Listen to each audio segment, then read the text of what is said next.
សួស្តីអ្នកទាំងអស់គ្នាខ្ញុំបាទស្មីថ្ងៃនេះយើងគឺបានជួបជាមួយនឹងរឿងបរិការក្នុងភាគទី3ដោយនៅក្នុងខ្សែរឿងមួយនេះយើងក៏បានឃើញចំពោះការប្រយុទ្ធរបស់ពួកគេពិតជាខ្លាំងក្លាអ្នកដែលបានទស្សនាពីចម្ងាយបានសរសើរវាពិតជាអស្ចារ្យជាខ្លាំងពួកគេអាចមើលឃើញដោយសារតែកែវឆ្លោះរបស់យីហ្វេងហើយមានគេចង់ទិញប៉ុន្តែត្រូវបានយីហ្វេងគឺគុណតម្លៃតែម្ដងតែឥឡូវនេះយើងបង្ហាញចំពោះខាងប្រយុទ្ធគ្នានេះវិញចំពោះលោកឈិងសានគាត់កំពុងតែត្រៀមខ្លួនជាស្រេចដើម្បីប្រើជាមួយនឹងអាវុធដែលយីហ្វេងរបស់យើងប្រគល់ឲ្យទៅកាន់គាត់សនវូក៏បាននិយាយទៅកាន់ឈិងសានថាចំពោះអ្វីដែលឯងបានរៀបចំផែនការទាំងអស់នោះគឺអញបានដឹងអស់បាទទៅហើយចំពោះដែលថាឯងមានអ្នកខ្លាំងប្រគល់ជាមួយនឹងអាវុធអ្វីនោះទៅស្មានតែអញមិនដឹងមែនទេនោះបានធ្វើឲ្យឈិងសានមានការភ្ញាក់ផ្អើលហើយបរិសម្នាក់នេះវិញក៏ចង់សួរអំពីអ្វីដែលបរិសស្អីគេអាចកំបាំងប្រគល់ឲ្យប៉ុន្តែក៏ត្រូវបានឡានស៊ូថាឲ្យទៅកាន់បរិសម្នាក់នោះយើងគឺកង្វល់ច្រើនយើងបានឃើញថាសនវូ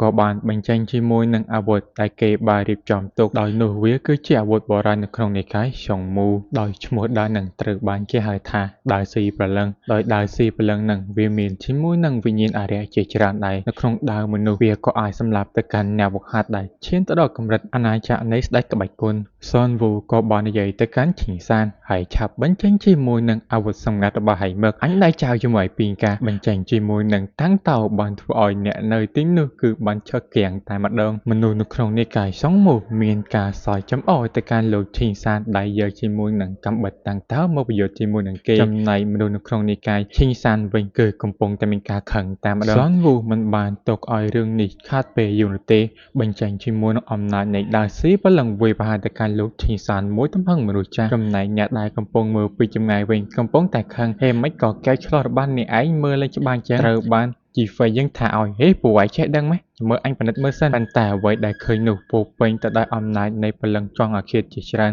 ពួកវាកំពុងតែដេញតាមវាយប្រហារទៅកាន់លោកឈិងសានរបស់យើងដោយបានធ្វើឲ្យគាត់រឹងរបួសគឺកាន់តែខ្លាំងជាងមុនបាទទៅហើយសនវូវិញវាកំពុងតែមានការសប្បាយចិត្តអញនឹងបំផ្លាញនិកាយរបស់ពួកឯងនៅទីនេះតែម្ដងអ្វីដែលគួរឲ្យភ្ញាក់ផ្អើលនោះឈិងសានកំពុងតែមានការភ័យខ្លាចតើអញត្រូវងាប់នៅទីនេះមិនដែរឬទេស្រាប់តែគាត់ក៏បានឮសំឡេងរបស់យីហ្វេងរបស់យើងនិយាយកុំអាចចោះចាញ់លឿនពេកត្រូវតែតស៊ូនិយាយទៅអាការនិយាយរបស់ជីហ្វេងយើងគ្រាន់តែនិយាយចោលតែផ្ដេស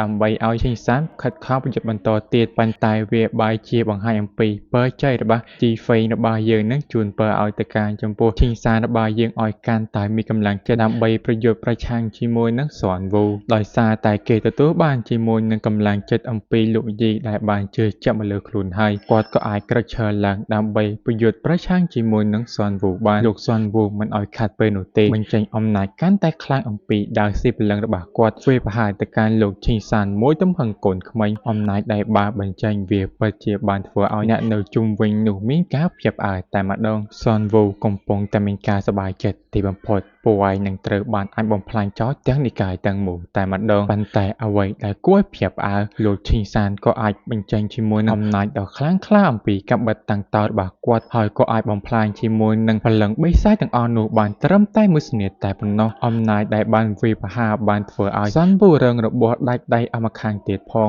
មើលទៅអំណាចដែលបានបញ្ចេញពិតជាខ្លាំងក្លាពួកនៅក្នុងនិកាយសង្មូក៏ចាប់ដើមរត់ចាកចេញហើយចំពោះកូនសិស្សនៅក្នុងនិកាយឈិងសានគឺចង់ដេញតាមសម្លាប់ក៏ត្រូវបានហាមឃាត់ទៅដោយលោកឈិងសានដោយសារតែគាត់បានដឹងថានេះគឺជាអ្វីដែលលោកយីហ្វេងចង់បានគឺចង់ឲ្យពួកយើងមានកម្លាំងស្មើភាពគ្នាក៏មិនចង់ឲ្យមានគូប្រកួតខាងណាគឺលើសគ្នាឡើយនិយាយទៅពួកគេនឹងគិតតែឯងតែប៉ុណ្ណោះសម្រាប់យីហ្វេងយើងវិញវាគឺបានធ្វើឲ្យគាត់ខាត់បងជាមួយនឹងប្រាក់ជាច្រើនងាប់ឲ្យអញមើលទៅការធ្វើជាមួយនឹងកែវឆ្លោះដើម្បីទទួលបានប្រាក់ជាច្រើនត្រូវបានខាត់បងដោយសារតែពួកគេទាំងអស់នេះនៅពេលដែលយីហ្វេងរបស់យើងគាត់ដើរត្រឡប់ទៅផ្ទះវិញទាំងដែលគាត់មិនសប្បាយចិត្តគាត់ក៏បានឃើញជាមួយនឹងក្មេងស្រីម្នាក់ដែលនាងគឺជាសង្សាររបស់គាត់កញ្ញាម្នាក់នាងគឺមានឈ្មោះថាយីងហើយនាងមើលទៅនេះក៏ចង់ប្រាប់រឿងអ្វីមួយទៅកាន់យីហ្វេងរបស់យើងឲ្យបានដឹងផងនាងក៏ចង់ឲ្យយីហ្វេងយើងដឹងថាឥឡូវនេះពួកគេទាំងពីរនាក់លែងស័ក្តិសមគ្នាហើយដោយសារតែនាងខ្លាចជាអ្នកវឹកហាត់ដែលចូលក្នុងនិកាយ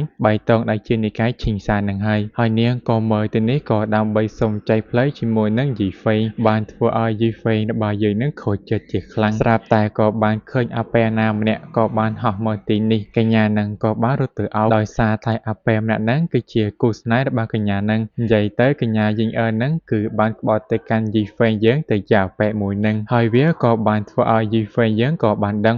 តាមពិតទៅពួកឯងហ្នឹងគឺបានក្បត់អញមិនដែរទេគូស្នេហ៍មួយគូនេះពិតជាថោកទាបជាពិសេសហ្នឹងអាហ្នឹងក៏បាននិយាយមើលងាយទៅកាន់យីហ្វេងយើងផងដែរតែវាខ្ជិលសម្លាប់ដោយសារតែយីហ្វេងយើងគ្រាន់តែជាសម្រាមមួយដុំតែប៉ុណ្ណោះយីហ្វេងយើងវិញមិនអាចធ្វើអ្វីបានទេក៏បានត្រឹមតែដើរចេញពីពួកសត្វដេរឆានទាំងពីរក្បាលនេះតែប៉ុណ្ណោះចំពោះនៅក្នុងនិកាយឆុងម៉ូនេះវិញដែលយើងបានឃើញថាសនវូកំពុងតែសួរទៅកាន់កូនចៅរបស់គាត់អំពីព័ត៌មានដែលបានផ្ដល់ឲ្យហេតុអ្វីបែរជាមិនច្បាស់លាស់អាប៉ែនឹងក៏វាមិនសូវដឹងច្បាស់ប្រមាណដែរប៉ុន្តែយ៉ាងណាក៏ដោយវានៅតែសុំឲ្យទៅកាន់សនវូនឹងទុកជីវិតឲ្យវាបើតាអ្វីដែលវាបានអាវុធដែលចំពោះឈីងសានទទួលបានគឺអំពីបរិសខ្លាំងម្នាក់ដែលនៅក្នុងទីក្រុងជាងពីងឬដូច្នោះហើយសនវូក៏បានឲ្យកូនចៅរបស់គាត់ពីរអ្នកទៅទីនោះដោយអាពីរអ្នកហ្នឹងត្រូវបានគេហៅថាសនិងស្រមោលព្រោះថាអាពីរអ្នកហ្នឹងគឺមិនមែនជាបិសាចធម្មតានោះទេនិយាយទៅគឺខ្លាំងតែម្ដងពួកគេក៏ទទួលបញ្ជាទៅកាន់ទីក្រុងជាងពីងសាច់រឿងក៏បានបង្ហាញចំពោះកូនសិស្សរបស់ជីហ្វេងរបស់យើងគឺជាអាឈីងហើយវាបានគិតថាជីហ្វេងរបស់យើងកំពុងតែខូចចិត្តរឿងស្នេហាហើយប្រហែលមិនដឹងថាលោកគ្រូរបស់គាត់នឹងខូចចិត្តប៉ុណ្ណានោះទេនៅពេលដែលវារត់ទៅមើលនឹងខុសពីការពិតដោយជីហ្វេងរបស់យើងនឹងវាកំពុងតែស៊ីសាច់តែប៉ុណ្ណោះព្រោះថាខ្លួននឹងមិនត្រូវមកខូចចិត្តរឿងស្នេហាអបិយោនោះទេជីហ្វេងរបស់យើងក៏បាននិយាយទ្រឹស្ដីប្រាប់ទៅកាន់អាឈីងផងដែរថាការឈឺចាប់នឹងវាគឺជាកម្លាំងមួយអ្វីមួយដែលជំរុញឲ្យយើងគឺកាន់តែអភិវឌ្ឍខ្លួនឯងកាន់តែទៅមុខគ្រាន់តែលើដូច្នោះហើយបានធ្វើឲ្យអាឈីងរបស់យើងនឹងកាន់តែយល់អំពីអត្ថន័យរបស់ជីហ្វេងរបស់យើងទាំងដែលជីហ្វេងរបស់យើងនឹងគ្មានដឹងខ្យល់អីបន្តិចងាប់អានេះវានិយាយពីស្អីហើយខ្ជិលខ្វល់ពីអាហ្នឹងណាសាច់រឿងក៏បានបង្ហាញចំពោះបរិសកម្មាម្នាក់ខ្ញុំគ្រាន់តែប្រាប់ឲ្យដឹងបរិសកម្មាហ្នឹងមិនមែនជាមនុស្សធម្មតានោះទេនៅពេលដែលបរិសកម្មាហ្នឹងកំពុងតែដើរគាត់ក៏បានឃើញថាសហើយនឹងស្រមោលគឺបានសម្លាប់ចំពោះប្រជាជននៅទីនោះដើម្បីស្វែងរកជាមួយនឹងមនុស្សអាចកំបាំងដែលពួកគេចង់រកស្រាប់តែអាពីរអ្នកនោះមានការភ្ញាក់ផ្អើលអំពីចំហាយអ្វីមួយដែលបញ្ចេញអំពីបរិសកម្មាម្នាក់នោះហើយអាពីរអ្នកនោះក៏បានដឹងថាមើលទៅបរិសកម្មាម្នាក់នោះគ្រាន់តែជាមនុស្សថ្មីថ្មោងដែលមកទីក្រុងចាំងពីងតែប៉ុណ្ណោះពួកគេក៏ចង់បើកការវិភាគគ្នាគ្រាន់តែដឹងថាអំណាចបរិសកម្មានឹងខ្លាំងជាងពួកគេក៏បានដកថយរត់យ៉ាងលឿនតែម្ដងប៉ុន្តែអ្វីដែលគួរភ្ញាក់ផ្អើលបរិសកម្មានឹងនៅតែមកតាមទាន់គ្រាន់តែចំហាយនៃបាតដៃរបស់គាត់អាចបំផ្លាញទៅកាន់ព្រៃឈើនៅទីនោះឡើងធំតែម្ដងមើលទៅអំណាចរបស់បរិសម្នាក់នឹងមិនមែនជាមនុស្សធម្មតានោះទេប្រហែលខ្លាំងជាងលោកម្ចាស់របស់ពួកយើងទៅទៀតបរិសកម្មាម្នាក់នឹងនៅតែនិយាយថាមិញនេះពួកឯងពិតជាសម្ដីលយដល់អញដូច្នោះកុំគិតថារួចសោះហើយចំណែកពីអ្នកនេះវិញពួកវាក៏មិនងាយងាប់នោះដែរដោយសារតែពួកវាបានប្រើប្រាស់ជាមួយនឹងថ្មអ្វីទេពណ៌ក្រហមពិតជាអាចទប់ទល់បានមួយផ្លែតជាមួយនឹងការវិភាគរបស់បរិសកម្មាម្នាក់នឹងហើយពួកគេក៏បានយកការមួយនេះរត់គេចអំពីការវិភាគបើសិនជាមិនដូច្នោះទេពួកគេទាំងអស់នោះប្រកាសជាងាប់តែវាក៏បានធ្វើឲ្យបរិសកម្មាម្នាក់នឹងចាប់អារម្មណ៍ជាខ្លាំងថាអាពីរអ្នកនោះវាពិតជាអាចគេចបានអ្វីជាពិសេសគឺជាថ្មនៅក្នុងដៃរបស់ពួកវា